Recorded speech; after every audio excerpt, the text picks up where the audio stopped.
자, 우리 계속 이어보겠습니다. 지중해 문명에서 이제 우리가 지중해 문명이 크게 4개의 단계로 놓인다라고 했습니다. 예. 오늘날에는 이제 지중해 문명이라는 용어를 쓰는데요. 제일 먼저 에게 문명. 에게해 주변에서 이제 본격적으로 이루어진 거죠. 그 다음에 우리가 이제 그리스 문명. 그 다음에 세 번째가 헬레니즘. 그 다음에 네 번째가 고대 로마. 예.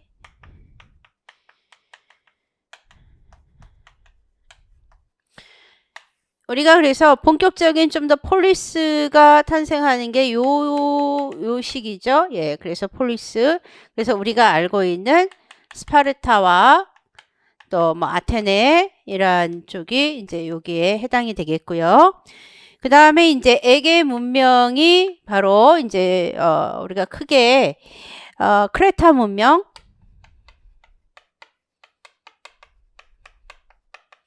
그래서 크레타 문명 혹은 일명 미노아 문명 이렇게 얘기하죠. 두 번째가 좀 더 구체적으로 한다면 미케네 트린스 문명이라고 하고요. 그 다음에 이제 세 번째가 트로이 문명 시기가 되겠는데요.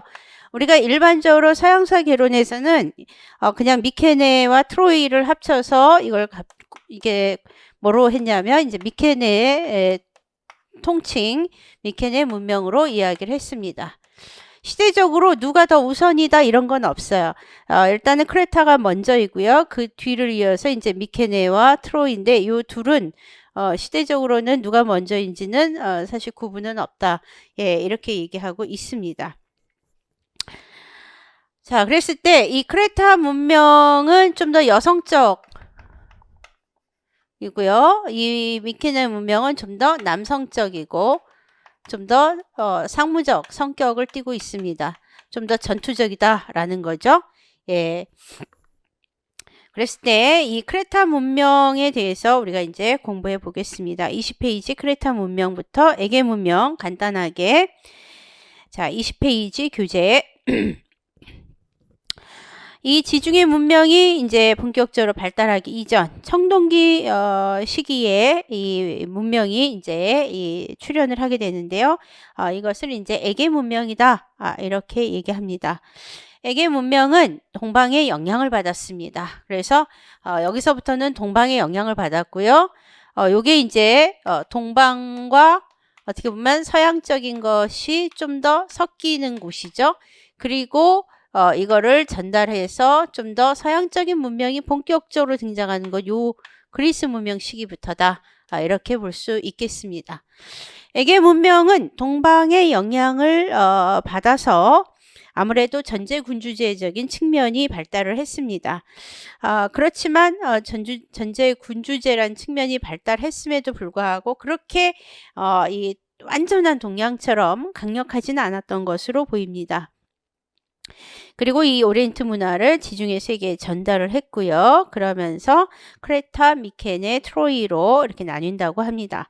그랬을 때 이 크레타 섬에서 이제 시작을 했죠. 일명 미노아 문명. 예, 그래서 이 크레타 문명에서 이제 유명한 게 크노소스 궁전이죠. 예, 그래서 크노소스 혹은 크노소스 궁전. 그래서 일명 미궁으로 알려져 있죠. 예.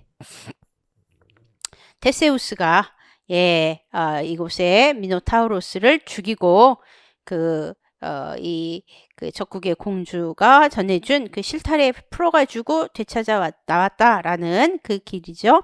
이 크노소스 궁전 그러면서 굉장히 그 해양에 이 크레타 섬에 위치하기 때문에 해양 문화적 성향을 보이고 있고요.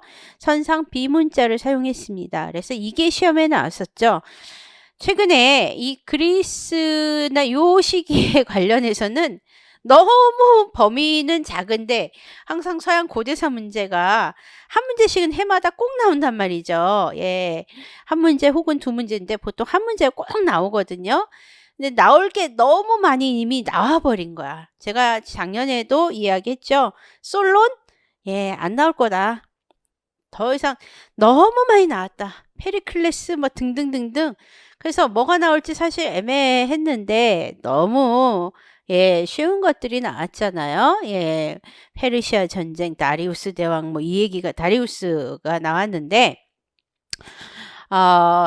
요즘에는 이러한 것들이 이제 시험에 나와요. 그래서 어떻게 보면 중점적으로 그동안에 했던 그런 정치적인 것들이 이미 이제 다 나왔고 고대 더 위로 시대가 이렇게 올라간다든가 아니면 사료를 기반으로 해서 이렇게 나오고 있는데 우리가 그래서 핵심에서는 요번에 사료적인 것들을 조금 더 제가 더 많이 하려고 해요. 그래서 뭐 이 우리 헤로도토스의 역사에서 중요한 부분, 뭐 투키디데스의 역사에서 중요한 부분, 물론 이론적인 설명도 하면서 예, 그런 것들을 차례대로 조금 더 사료적인 것들을 소개를 제가 이렇게 해주려고 하는데 예, 요즘에는 이런 것들이 나오기 때문에 알아둬야 돼요.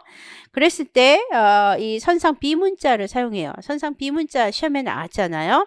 이 벤트리스에 의해서 1952년에 해독이 됐는데 이 선상 비문자로 그들의 삶을 알게 하죠. 예, 그래서 벤트리스의 해독.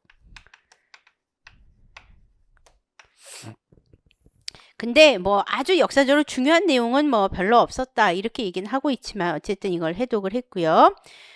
그런 가운데 그리스 본토로 이제 그래서 처음에는 크레타 섬에서 시작됐고 이게 이제 본토로 넘어가서 이제 이 미케네 문명이 이제 등장하게 되죠. 소아시아로 진출을 하게 되고요. 그런 가운데 왕실 중심의 노예제도 성립을 했다 이렇게 얘기합니다. 이 미케네는 황금의 미케네로 보통 불리우고 있고요. 키클롭스의 성벽에서 높이 쌓은 성벽이 유명하죠. 또 원형 분묘, 예, 그리고 사자문, 이 사자 형태로 해서 미케네 왕실의 그 문양이 사자거든요. 그래서 이 사자문이 그런 것들이 유명하고요. 그런 가운데 또 트로이의 문명 소아시아 지방이 중심이고 역시 남성적 문화적 요소를 담고 있습니다. 그랬을 때 이들 문명권이 형성이 되면서 이렇게 그 역사를 이루고 있고요. 그 다음에 이제 여기에서 시험에 또 나왔던 게 파리의 여인이라는 예, 이런 것도 있고요. 그 백합의 왕자도 있어요, 여러분. 예, 이런 것도 기억을 이렇게 해두시면 좋을 것 같아요. 이 왕자 모양의 이렇게 관 같은 거 이렇게 쓰고, 예, 이 허리에 벨트 차고 있는 그 벽화. 그래서 이 프레스코화죠, 이 프레스코화가 유명한데요. 이 프레스코 벽화. 이런 유물이 오늘날 남아 있습니다. 미케네 티린스 같은 경우, 트로이 같은 경우에는 이 프레스코화는 별로 보이지는 않아요. 예, 다만 좀 더 이 전투적인 그런 유적들이 좀 더 많이 보이고 있습니다. 이러한 이 에게 문명은 이 기원전 1100년경 도리아인이 진출하면서 멸망당했고요. 이 1100년경부터 거의 그 BC 800년까지 한 300년에서 걸친 그 시대를 우리가 이제 암흑시대라고 해요. 그래서 요 에게 문명에서 바로 그리스 문명으로 넘어오는 게 아니라 이 문명에서 한 300년의 암흑시대를 거쳐서 거의 그 시기 지나서 9세기에서 8세기로 넘어오는 그런 가운데서 이제 폴리스들이 탄생했고 그 수많은 폴리스들이 있었는데 그 폴리스 중에 좀 더 규모가 크고 강력했고 좀 더 우리에게 사료를 일부분이라도 알려주는 그러한 어떤 폴리스가 스파르타와 아테네가 있다. 대표적이다. 이렇게 보는 거죠. 예. 자, 그렇다면 이제 폴리스가 어떻게 성립하고 발전하는지 보겠습니다. 이 폴리스의 성립과 발전에서 보면 그리스 세계, 오늘날의 그리스만 의미하는 게 아닙니다. 오늘날의 그리스 딱 거기만 의미하는 게 아니라 그 주변부, 지금의 그리스 본토, 소아시아, 이집트 북부, 이탈리아 남부 등에 살았던 인도 유럽어족의 그 아케아인, 도리아인, 이오니아인, 에올리아인 등 이들을 총칭합니다. 이들은 헬렌을 공동 조상으로 섬겼죠. 그래서 범헬레니즘적 차원으로 인보 동맹을 맺으면서 발전을 하게 됐고요. 정치적 통일체는 절대 아니죠. 그러면서 기원전 10세기에서 9세기경 오면서 폴리스를 형성하기 시작을 했고요. 이런 폴리스의 문화가 본격적으로 더 등장하는 것은 이제 기원전 800년경부터다 이렇게 얘기합니다. 이 폴리스는 일종의 작은 요새의 이 성곽으로 시작을 하죠. 그래서 높은 구릉지대 위에 올라가서 그곳에 이 가운데 신전을 짓고 신전 주변으로 사람들이 모여 살기 시작을 하는 것이죠. 이 군사적 촌락지, 이 중심지에 촌락이 집주, 즉 모여서 있다는 거죠. 시노이키스모스, 집주에서 도시가 형성됐고 그곳에서 이제 초기에는 왕정 그리고 이제 귀족정으로 변화하기 시작을 합니다. 좀 더 에게 문명 시기에는 그래도 왕권이 그래도 동방의 영향을 받아서 강력했지만 이 폴리스 시대로 오면서부터는 왕권이 상대적으로 상당히 많이 약화되었다. 그냥 일종의 시민 중에 좀 더 강력한 세력일 뿐이다. 이렇게 좀 하락했다. 이렇게 볼 수 있겠고요. 그러면서 이제 여러 폴리스들이 탄생을 했습니다. 그래서 왕정에서 이제 초기에 이들은 이제 귀족정으로 등장하게 되는 거죠. 그래서 왕정에서 이제 귀족정으로 이 변모를 하게 됩니다. 요 사이에 이제 암흑시대가 이렇게 중간에 있다 그랬죠. 자, 왕정에서 이제 귀족정으로 나오게 되고 그러면서 그들은 이 귀족과 클레로스 즉 분배지를 소유한 중소 농민 등으로 구성된 이들이 공동체를 이루면서 살았습니다. 그래서 폴리스 자체에서 중요한 것은 이 공동체를 어떻게 유지하면서 이 개인의 안위를 좀 더 보장받느냐 이런 것들이 중요했고 그 안에서 좀 더 자유를 또 누리며 사는 게 그들의 어떤 핵심적인 정치 주제가 되겠습니다. 그랬을 때 이들은 각각의 폴리스들은 독립된 주권을 가진 폐쇄적 공동체적인 그 삶을 살았고요. 그런 가운데 도시 중심에 이 신전 중심의 아크로폴리스 그리고 광장 아고라라고 부르는 이런 것들을 두면서 이제 시장과 교역의 역할을 담당하게 됐습니다. 그런 가운데에서 기원전 8세기 후반부터 식민시를 건설하기 시작을 했는데 초기에 그 폴리스가 형성될 시기만 해도 그렇게 인구가 많지 않았다라는 것이죠. 그래서 이 폴리스의 규모도 작았으나 이 8세기 후반부터는 좀 더 정착이 되면서 인구가 성장하다 보니까 아무래도 지역적으로 상당히 좁았죠. 그렇기 때문에 식민시를 건설하기 시작을 합니다. 또 이 귀족의 정치적 갈등과 농민층의 어떤 토지 갈망 이런 것들로 인해서 이제 좀 더 흑해 지중해 연안으로 폴리스 체제가 확산이 되기 시작을 했습니다. 그리고 이제 나중에 이제 화폐가 이제 도입이 되죠. 화폐가 도입이 되면서 평민층의 분화도 더 촉진되고 그러면서 이제 이 부유한 평민들도 나타나는 그러한 어떤 상공업 이 무역 활동이 활발해지는 시대를 맞이하게 됐습니다. 그러면서 이제 여러 가지 이 군대의 변화도 등장합니다. 이건 이제 좀 더 이따가 이제 상세하게 얘기를 할 건데요. 이 군대의 변화 속에서 이제 결국은 이 군대 제도의 변화 속에서 이 그 귀족과 평민의 대립이 생겨나게 되는데요. 예, 그때 등장하는 게 바로 이 팔랑크스 제도라는 것이 있습니다.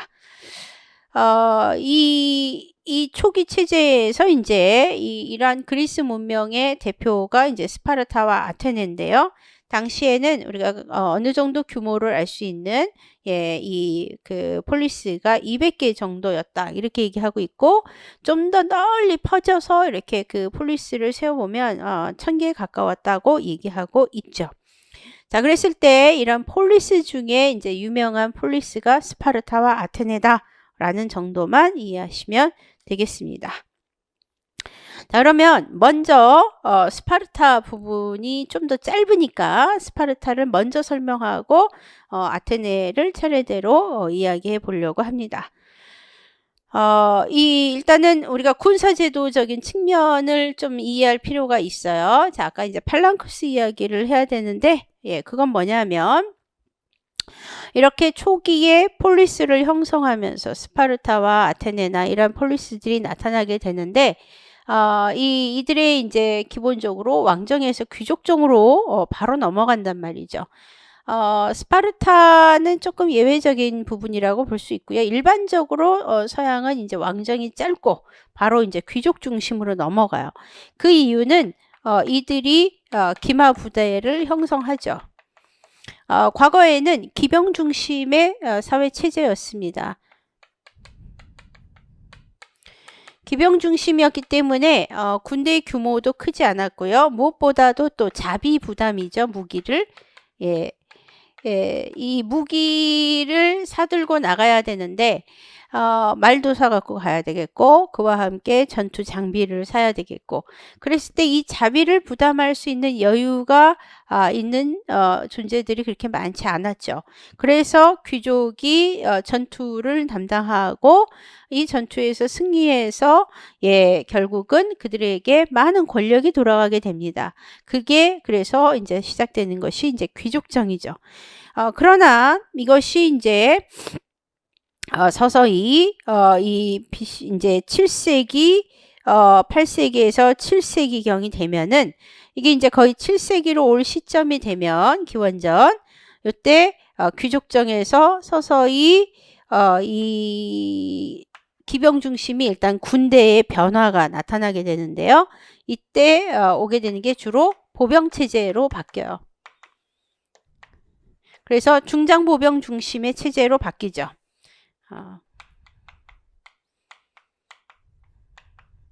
그러면서 등장하는 이 체제를 우리가 팔랑크스 체제다 이렇게 얘기합니다.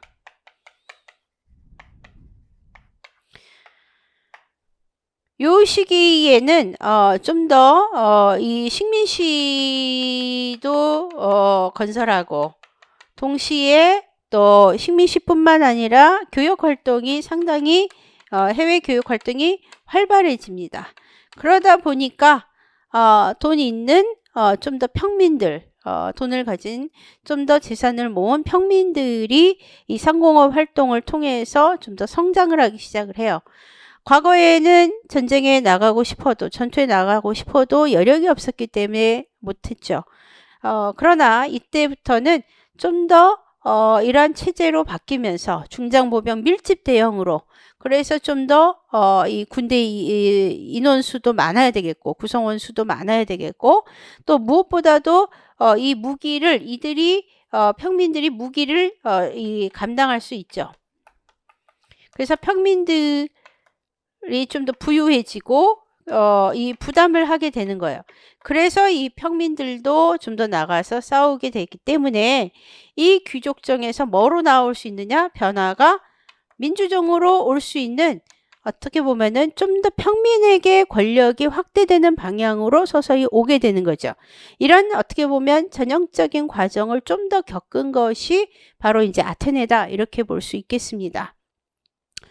그다음에 이제 스파르타 같은 경우도 이렇게 오는데요. 스파르타는 특히 이 중장보병 체제를 굉장히 활용을 많이 한 나라다 이렇게 보고 있고요. 스파르타는 또 이 아테네하고는 전혀 다른 그러한 어떤 구조를 갖고 있는데요. 이렇게 어쨌든 이 기병 중심에서 보병, 중장 보병 중심으로 서서히 전환하는 것 자체가 당시 폴리스 사회에 있어서 여러 가지 정치적 변화를 이끄는 어떤 핵심적 원인이 된다라는 정도 그렇게 아시면 되겠습니다. 자, 그렇다면 스파르타는 이러한 중장보병 팔랑크스 제도를 굉장히 활용을 많이 했고 그렇게 해서 좀 더 성장을 했다라고 보는데 그랬을 때 스파르타는 어떤 구조를 갖고 있는지 한번 보겠습니다. 자, 20페이지 맨 아랫부분에 있죠. 스파르타는 도리아인이 세웠습니다. 기원전 7세기경 그 펠로폰네소스 반도 라코니아 지방에 세웠죠. 그래서 펠로폰네소스 동맹 중 최강의 도시 국가입니다. 예, 그래서 우리가 이 아테네와 스파르타가 있다면 오늘날 그 발칸반도 그 아래쪽에 이렇게 연결이 되는데 이쪽에 이런 섬들이 좀 이렇게 있어요. 그랬을 때 요 아테네가 이쪽에 이렇게 위치하고 있다면 이게 펠로폰네소스 반도고요. 이 반도의 그 아랫부분, 중간 아랫부분에 스파르타가 위치하고 있습니다. 그래서 여기에는 수많은 여러 폴리스들이 있었고 아테네는 작아요. 조그만하게 이렇게 있었는데 바다 부분에 위치하고 있죠. 해상 부분에. 그래서 이제 해양 문화 또 이 상공업을 통해서 성장을 하는 것이고요. 반면에 스파르타는 이 펠로폰네소스 동맹의 그 반도에 위치하고 있기 때문에 좀 더 농업 국가로 농업적인 측면으로 성장을 이렇게 하게 됩니다. 이런 스파르타는 도리아인이 세웠고요. 예, 메세니아 전쟁을 통해서 메세니아인들을 정복을 해서 어떻게 보면은 그들을 노예로 공급받고 그들의 어떤 막강한 재원을 공급받았다 이렇게 볼 수 있는데요. 이쪽이 이렇게 이쪽 서쪽 부분이 메세니아 쪽이다 이렇게 이해하시면 되겠습니다. 물론 지도로 보면 조금 더 다른 면이 보이겠지만 일반적으로는 스파르타가 가운데 아래쪽 그 다음에 그 서쪽이 메세니아다 이렇게 이해하시면 되겠어요. 이런 스파르타는 폐쇄적인 이 정책을 보였고요. 스파르타의 이 그 주민 구성을 본다면 21페이지 첫째 줄입니다. 스파르티아테스 즉 스파르타 시민은 스파르티아테스 도리아인으로 구성되어 있습니다. 이들은 약 전체 인구의 5%고요. 많아야 10%를 차지합니다. 고대 시민은 성인 남성을 시민으로 하고 있고요. 스파르타는 30세가 기준이기 때문에 30세 이상의 남성이 많아야 전체 인구의 5%, 아주 많아야 10%였다 이렇게 얘기해요. 그래서 이 사람들은 아주 굉장히 혈통을 중요시 여겼고 폐쇄적이어서 다른 사람들하고 잘 섞이지도 않습니다. 스파르티아테스끼리는 서로 동등하다 이렇게 많이 보고 있고요. 그 다음에 주변인이라고 부르는 이 페리오이코이가 있습니다. 시민권 없는 자유민으로서 변방에 살면서 변두리 쪽에 살면서 상공업에 종사했죠. 어떻게 보면 이 페리오이코이는 누구냐, 뭐 해외에서 온 거류민이다 이런 이야기도 있고, 정복 과정에서 재빨리 이렇게 손든 항복한 쪽을 이제 살려주면서 페리오이코이로. 그러나 메세니아 같이 끝까지 저항을 한 이런 사람들은 헤일로타이라고 부르는 예속적인 그런 노예로 존재해서 국가를 운영했습니다. 물론 헤일로타이가 노예냐 아니냐 이거 논쟁이 있긴 있는데요. 그래도 예속농인 것은 맞는 것 같습니다. 예, 그러면서 국가가 시민들에게 할당한 분배지를 경작하고 공납을 납부했습니다. 이러한 어떤 스파르티아테스와 페리오이코이와 헤일로타이라는 이 체제를 운영하면서 군국주의적인 국가 체제를 운영합니다. 그렇게 하기 위해서 만든 것이 리크루고스 체제죠. 이 리크루고스 체제에 대한 어떤 이야기는 플루타르코스라는 인물이 이 그 사료로 남겼죠. 플루타르코스에 따르면 리크루고스가 이 도시를 재분배하면서 만든 것이 리크루고스 체제다, 이렇게 이야기를 많이 하는데요. 당시에는 굉장히 그 스파르타 체제가, 스파르타에서 이 불평등이 굉장히 심화됐고 빈익빈 부익부 현상이 너무 그 눈에 띄었다는 거죠. 즉 소수의 손에 부가 너무 집중되어 있었고, 따라서 이러다가는 스파르타가 망하겠다라고 생각을 했다는 거예요. 그래서 리크루고스가 도시를 재분배했고, 리크루고스가 이 그 분배한 땅에 맞춰서 이제 살았다, 이렇게 얘기하고 있습니다. 이 라코니아의 땅을 이 그 3만 개의 할당시로, 클레로스로 분할을 해서 이 내부는 어떻게 보면 도시 내부는 스파르티아테스가 살고, 그 외에 나머지 땅에는 이 3만 개 할당지로 분배해가지고 페리오이코이에게 분배했고, 그 다음에 그러면서 이제 유지를 했고, 스파르타 안에 있는 도시는 9천 개의 이 할당지로 해서 시민들에게 분배했다, 이렇게 얘기하고 있습니다. 그래서 그런 사료들이 나와 있고요. 이 메세니아인들은 아주 엄청나게 그 모욕감을 많이 받고 또 공납에 아주 큰 부담을 이제 담당하면서 살았기 때문에 굉장히 그 관계가 그 서로 간에 악화될 수밖에 없었다, 이렇게 보고 있는 것이죠. 이렇게 스파르타가 이 리크루고스 체제를 만든 것은 굉장히 폐쇄적이고 혈통을 중요시 여기면서 시민의 수가 작기 때문에 이 다수의 이 페로이코이와 이 헤일로타이가 반란을 꾀하게 되면 존립에 위험하다고 생각을 했고, 그것 때문에 항상 기민한 체력과 군사력을 유지하기 위해서 이제 리크루고스 체제를 만들었다, 이렇게 볼 수 있겠습니다. 그래서 평생 동안 교육을 받는 거죠. 즉 군사 훈련 교육을 받습니다. 그래서 어린 시절부터 시작해서 이제 6단계로 나눠 가지고 단계별로 교육을 시켰죠. 그러면서 이제 30세 이후 시민전사단에서 집단 생활과 함께 공동 식사, CCCR라고 부르는 공동 식사 제도를 운영하면서 이 그 집단 생활을 여전히 지속하게 됩니다. 물론 가정생활은 30세가 되면 성인으로서 가정생활은 별도로 따로 하면서 계속해서 군사훈련을 받았고, 실질적인 군사훈련 20살부터 60세까지이고요. 이미 그 전부터 부모와 떨어져 살면서 7살이 되면 부모와 떨어져서 아곡에 들어가서 생활을 하는 그러한 모습들을 우리는 발견할 수 있습니다. 이런 스파르타의 정치 구조를 보면 국왕이 2명이 존재했지만 실권은 미약했고요. 이 원로원은 국왕을 포함하는 30명의 유력 가문의 출신들이 이 주요 안건을 마련하면서 운영했다, 이렇게 봅니다. 이 에포로이, 행정관을 에포로이라고 불렀고요. 민회에서 선출을 했습니다. 이 시기에 민회가 어느 날 갑자기 튀어나왔다기보다는 민회는 아테네만 있었던 것도 아니고 스파르타도 역시 민회가 있었고요.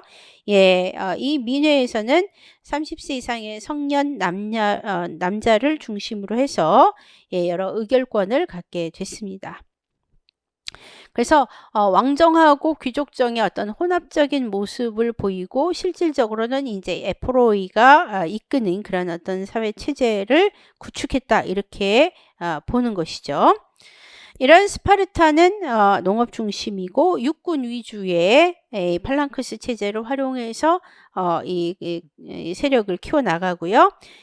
그리고 이제 나중에 펠로폰네소스 동맹의 어떤 주체 역할을 한다, 이렇게 얘기할 수 있겠습니다. 그래서 스파르타에서는 사실 기억해야 될 만한 게, 물론 우리가 심화에서는 더 심화 핵심에서는 더 하겠지만 메세니아하고의 관계라든가, 무엇보다도 펠로폰네소스 전쟁에서 승리하면서 4세기를 어떻게 이끌어가는가, 그리고 이들이 왜 무너지는가, 그런 쪽에 이제 초점을 나중에 더 맞추시면 될 것 같고, 그 부분은 이제 그때 설명합니다. 자, 이렇게 스파르타에 대해서는 이 정도만 알면 되겠고요. 그 다음에 우리는 이제 아테네에 대해서 보겠습니다. 이 아테네 역시 암흑시대를 거치고 나서 초기 왕정에서 이제 귀족정으로 이제 이 바로 이 정권적인 측면이 바뀝니다. 그러면서 이제 800년 이후 특히 8세기 후반 이후 식민 활동이 왕성해집니다. 자, 상공업이 발달하게 되고요. 또 이 BC 7세기에 여기 어디다 써야 되나? 봅시다. BC 7세기에 리디아에서 화폐 제도가 도입이 되게 됩니다. 그래서 화폐가 들어와요.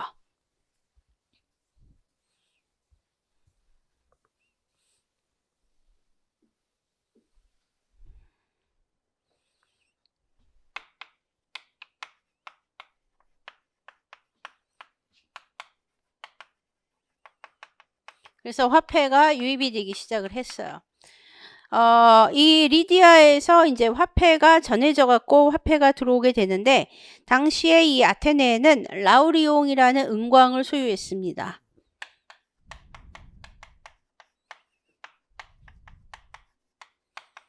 화폐가 유입이 되면 계속해서 화폐를 찍어내야 될 거 아니에요. 화폐를 주조해야 되는데 당시에 은광이 이 아테네 근처에 있었어요. 라우리옹이라는 은광을. 이것 때문에 아테네가 좀 더 풍요로워지게 됐다. 이렇게 얘기할 수 있겠고요. 그런 상황에서 계속해서 교육 활동을 통해서 새로운 계층이 등장해 나가기 시작하고, 이 새로운 계층 중에 이제 평민들이 좀 더 힘을 갖게 된다. 이렇게 볼 수 있겠습니다. 이런 아테네 정치는 국가이 제일 이끌어가는 이 아르콘 9명과 귀족회의, 그들로 구성된 이 아레오파고스를 중심으로 행해집니다. 아르콘이 9명이었고 이 아르콘이 이제 퇴임을 하게 되면 자동적으로 아레오파고스 회원이 돼서 일종의 이 원로원과 같은 역할을 한 것이죠. 그러면서 이제 국가를 운영해 나아갔고, 초기에는 귀족에게 아무래도 이제 권력이 많이 편중되어 있었다. 이렇게 볼 수 있겠습니다. 그런 가운데 7세기경으로 오는 8세기에서 7세기로 오는 가운데 팔랑크스 체제가 아까 말한 대로 도입이 됐고, 좀 더 방진 밀집 부대형이 이 전쟁의 승패를 가름하게 되고, 여기에서 이제 평민들이 군대 세력에서 굉장히 많이 기여를 했기 때문에 권력을 요구하기 시작하죠. 그래서 귀족정에서 뭐로 나올 수 있는 거냐? 민주정으로 나올 수 있는 배경을 만들었다라는 거죠. 이렇게 이 군대에서 평민 세력이 대두되는 것은 곧 귀족 정치에 대한 도전이었고요. 그런 가운데 이 귀족이 권력을 하루아침에 놓지 않는단 말이죠. 그래서 귀족정에서 민주정으로 오는 그 사이에 여러 이 혼란과 개혁이 나타나게 되는 거죠. 그래서 제일 먼저 등장하는 것이 바로 솔론의 개혁입니다. 이 빈부격차와 권력관계의 어떤 그 갈등, 심화 속에서 이 솔론이 개혁을 통해서 토지재산 소유에 따라서 시민을 4개 등급으로 나눠서 각 등급에 따라 참정권과 이런 어떤 군사 의무를 별도로 정한 거죠. 그렇게 해서 이제 양쪽의 갈등을 해소해 보려고 했어요. 그래서 중간에 솔론의 이 금권 정치가 탄생하는 거죠. 이 솔론의 금권정과 그 다음에 페이시스트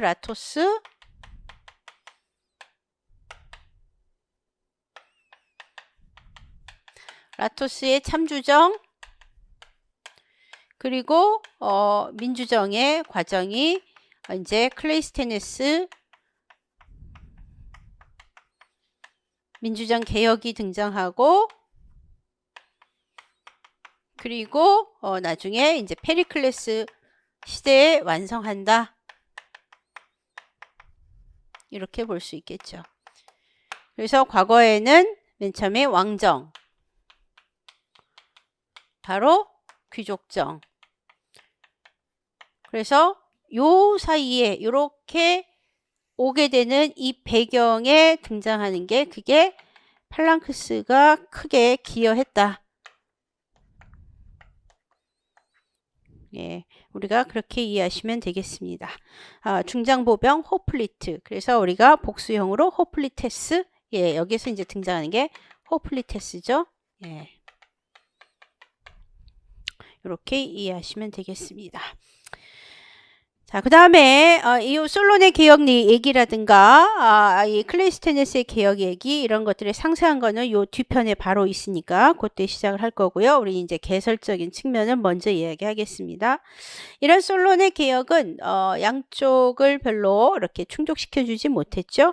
그래서 실패했고 혼란 속에서 기원전 561년 이 페이시스트라토스가 권력을 장악하게 됩니다.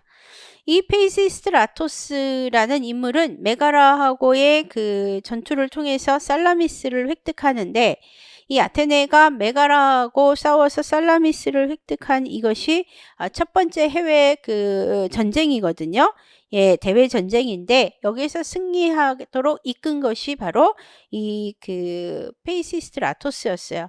이 페이시스트라토스가 권력을 장악하면서 이 귀족을 추방하고 부패 귀족 추방하는 거죠. 그리고 이제 그들의 토지를 빈농에게 분배하고 그러면서 좀 더 국민의 인기에 영합하는 정치를 좀 더 시행했습니다. 그러면서 참주 정치를 내세웠고 그러면서 또한 아르콘 체제라든가 아레오파고스 회의를 무력화시켰죠. 그런 어떤 그런 정책 이후 결국은 그 아들들에게 이 페이시스트라토스 사후에 아들들에게 권력이 넘어가는데 그 아들들이 이 부패하게 되고 독재자로 군림하게 되면서 이제 결국은 추방당하게 되죠. 그러면서 그 혼란과 함께 결국은 클레이스테네스의 민주정 개혁이 등장한다. 이렇게 볼 수 있겠습니다. 페이시스트라토스에 관련해서도 역시 이야기할 것은 상당히 많습니다.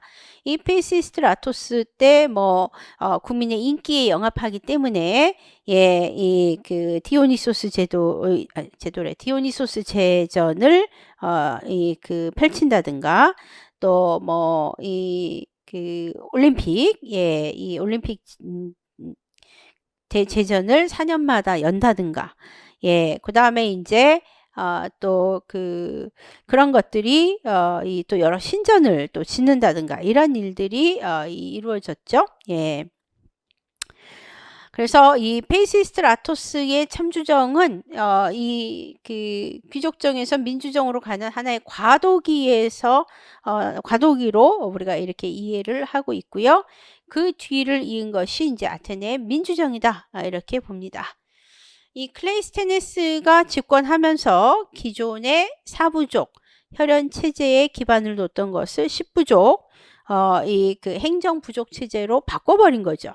우리식으로 말하면 완전히 선거구를 새롭게 개편을 해서 이 민회의 중심이 되는 이 그 민회가 중심이 돼서 이 그 민의가 좀 더 반영되는 정치 체제를 만들었고 그와 함께 이 오스트라시즘이라는 이것을 통해서 좀 더 보완 장치를 마련해서 이 민주정의 개혁을 했다. 이렇게 볼 수 있겠습니다. 그랬을 때 이러한 두 가지 그 사부족 혈연을 깨고 십부족 행정체제로 바꾼다거나 이 오스트라시즘을 통해서 이 그 보완 장치를 하면서 좀 더 이 민주정의 이 개혁을 이제 실행하게 됐고 그것을 좀 더 절정기로 맞이하게 된 것이 바로 페리클레스 시대였다. 이렇게 볼 수 있겠습니다. 자, 그랬을 때, 이러한, 이 아테네가 이제 이러면서 이제 무한히 그 폴리스 사회가 이제 발전을 하게 되죠. 이런 발전이 이제 나중에 페르시아 전쟁을 거쳐서 제국으로 발전했다가 변질되고 이 펠로폰네소스 전쟁 이후에 쇠퇴하게 된다. 이렇게 볼 수 있겠습니다. 자, 요게 이제 22페이지 중간에 있는 내용까지입니다.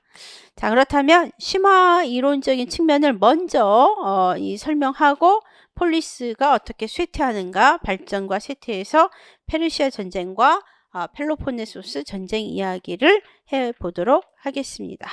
여러분이 가진 교재 24페이지를 먼저 보겠습니다.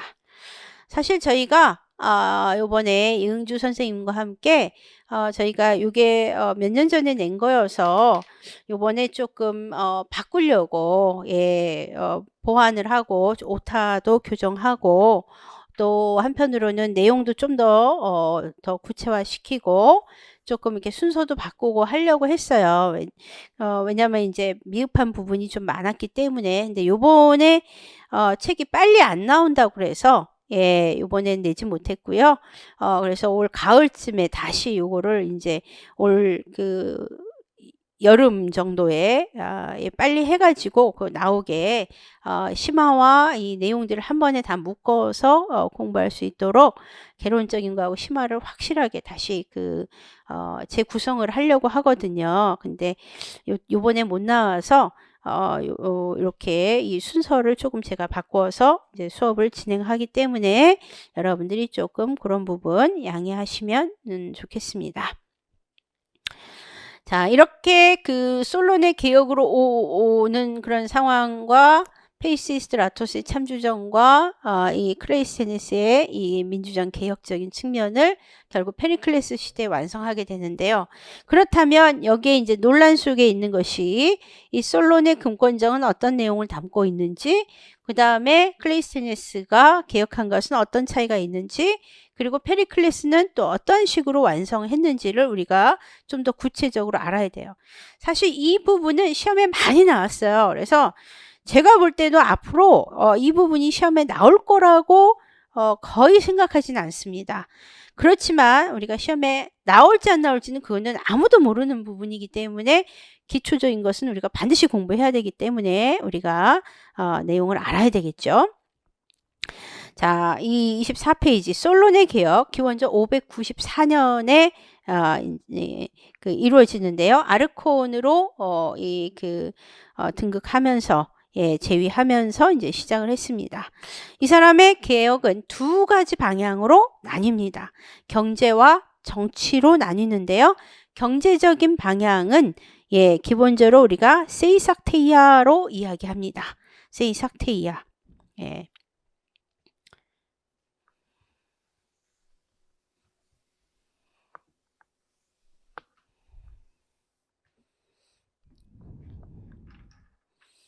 그래서 경제로 나뉘는데 경제와 정치로 나뉘는데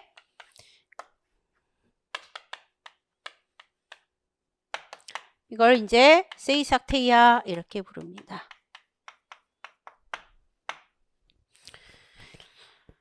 부담을 줄여준다 라는 것이 핵심입니다. 이 경제적으로 부채를 말소하고요. 빚을 없애준다 이 말이죠. 채무노예 금지입니다. 채무노예라는 건 빚을 못 갚아서 노예가 되는 사람이죠. 또 인신저당의 금지 이런 것들을 내세우게 됐는데 이것을 한마디로 세이삭테이아 정책이다 이렇게 얘기합니다. 부담을 흔들었다, 줄여줬다 그런 거죠. 그리고 빈농의 예농화를 방지하는 겁니다. 그래서 빈농의 예농화를 우리가 이 예농화 되는 것을 우리가 헥테모로이 라고 부르는데요. 예속인 이 헥테모로이가 되는 걸 방지하게 이 빚을 없애주자. 그래서 서민들이 요즘 말로 하면 서민들이 경제적으로 어려워서 계속 사채빚 내고 빚 내서 쓰다 보니까 결국은 빚을 못 갚아서 뭐 신체 포기각서도 쓰고 막 그런 경우들이 생기는데 이런 거 하지 말자라는 거예요.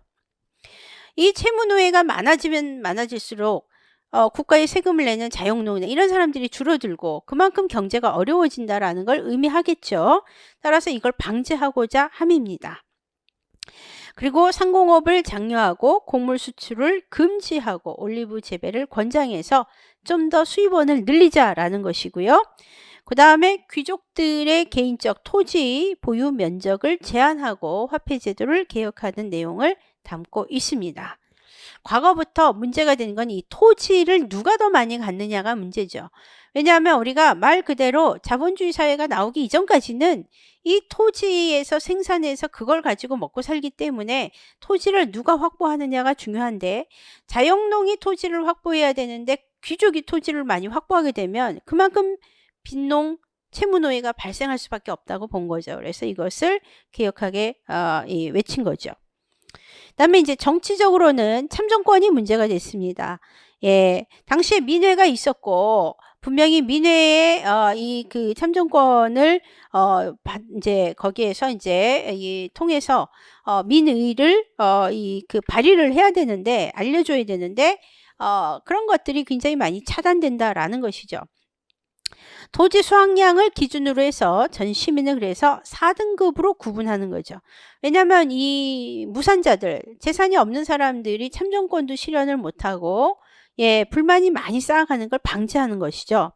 그래서 4등급으로 구분해서 1계층, 그 대지주 귀족으로 펜타코시오 메딤노이라고 부르는 1계층, 그 다음에 2계층 중소귀족 히페이스, 3계층 농민층, 제우기타이, 4계층이 노동자로 해서 이 노동자 이 4계층을 바로 이제 테테스라고 하죠. 그래서 펜타코시오 메딤노이, 히페이스, 제우기타이, 테테스로 구분을 해서 이 아무 능력이 없는, 어떻게 보면은 그런 힘이 없는 테테스에게조차 뭔가 참정권을 각각의 재산 등급에 따라서 나눠줘서 뭔가 정치에 자기도 기여하고 있다라는 생각을 부여해 주자라는 것이죠. 또한 그래서 이 사람이 재산에 의해서 나눴기 때문에 이걸 금권정이라고 하는 거고요. 아테네 시민에게만 적용을 했습니다. 그러나 이 귀족 중심의 과두정에 불과했고, 아레오파고스 그 회의의 의원이 된 사람은 여전히 상위 2계층에 한정해서 권력을 갖게 했기 때문에 불만을 갖게 됐습니다. 최하층에게 민의 참석권을 부여하고 헬리아이아라고 부르는 시민법정, 이 시민법정을 두고 계층 구별 없이 추첨으로 참석하게 했습니다. 그러나 참석하게 했지만 당시에 테테스나 이런 사람들 경제적 여력이 없으니까 권한이 생겨도 제 역할을 할 수가 없는 것이죠. 또 아테네에 거주하는 외국인에게 거주권을 부여해서 이렇게 정치를 변화시켜 보려고 했고요. 또 400인 회를 구성해서 민의 안건을 제출하도록 그렇게 그 개혁적인 부분을 마련했습니다. 그래서 솔로는 400인 회, 클레이스테네스는 500인 회. 이 민회가 모였다고 해서 민회에서 바로 투표한다기보다 그 전에 이미 민회가 열리기 전에 수많은 안건들을 미리 살펴보고 상정을 해야 되죠. 그 역할을 이 400인 회가 하는 거예요.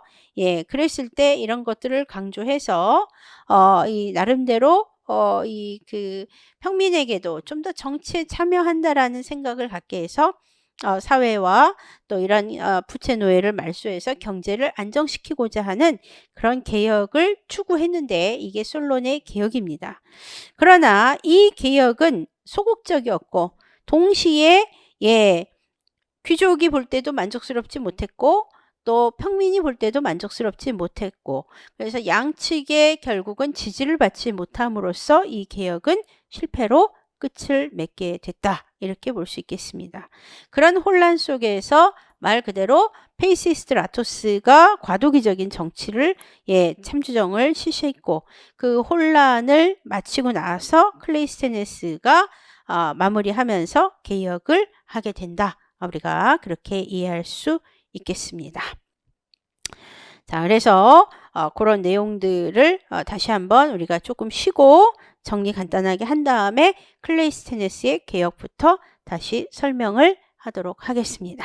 자, 점심시간이니까 여러분들 점심 맛있게 드시고요.